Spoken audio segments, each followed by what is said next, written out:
Hello everyone, you all are welcome to my YouTube channel Biology Talk. Here I am going to talk about chapter named Fundamental Unit of Life, the Cell. In yesterday's video, we had talked about the features and functions of a nucleus. In today's video, we are going to talk about the features and functions of the constituents of a nucleus. The constituents of nucleus are nuclear envelope, nuclear pore, nucleoplasm, and nucleolus. Firstly, I would like to talk about the features and functions of nuclear envelope. Nuclear envelope is a double membranous covering. It has some pores on its surface known as nuclear pores. Nuclear envelope जिसको कि हम लोग nuclear membrane भी बोलते हैं, ये एक double membranous covering है जो न्यूक्लियस को घेरे हुए रहती है और इसके सरफेस पे कुछ पोर्स पाए जाते हैं जिससे होकर के सब्सटेंसेस का ट्रांसमिशन सेल के साइटोप्लाज्म में और साइटोप्लाज्म से सब्सटेंसेस का ट्रांसमिशन न्यूक्लियस के अंदर होता है.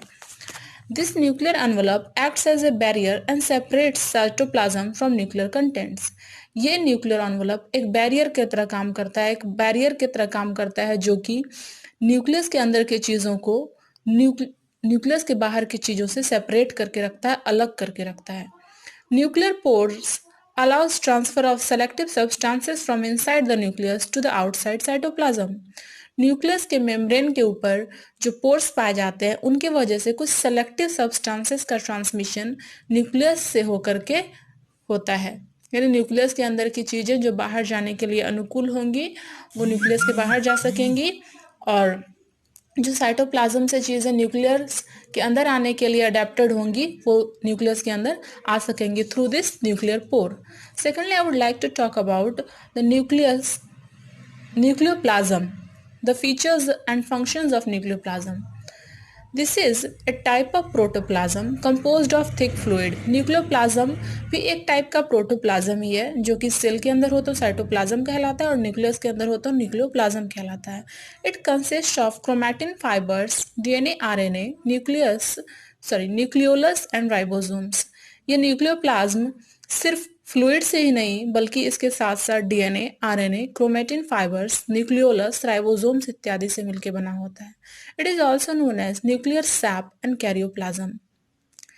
The nucleoplasm supports the nuclear contents, maintains the nuclear shape and structure. Nucleoplasm के वजह से न्यूक्लियर कंटेंट्स को सपोर्ट मिलती है, उन्हें अपने पोजीशन पे रहने में, वहाँ पे अपने पोजीशन को मेंटेन करने के लिए हेल्प मिलती है.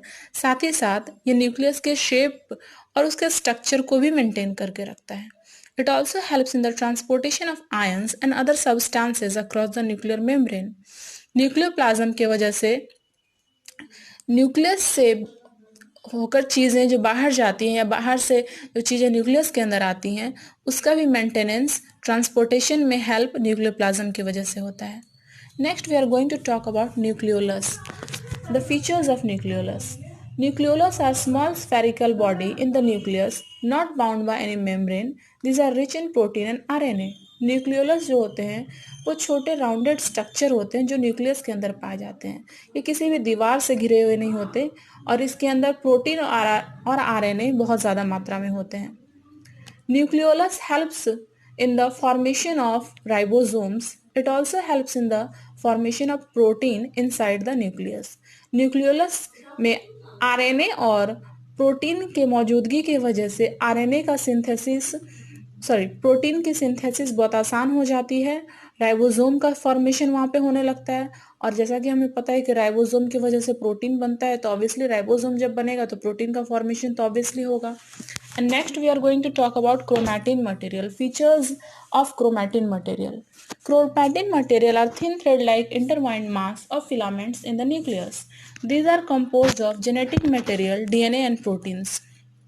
क्रोमैटिन मटेरियल जो हैं ये आपस में उलझे हुए पतले पतले धागे के समान होते हैं, फिलामेंटस स्ट्रक्चर्स होते हैं और ये डीएनए और प्रोटीन से मिलके बने होते हैं. During the cell division condenses into distinct chromosomes. जब सेल के अंदर डिवीजन हो रहा होता है तो ये क्रोमैटिन मटेरियल आपस में संघनित होकर कंडेंस होकर के क्रोमोसोम्स जो कि एक तरह से रॉड लाइक स्ट्रक्चर होता है या कह सकते हैं हम लोग, but not it is exactly rod like structures, chromosome में चेंज हो जाता है. Functions of chromatin materials.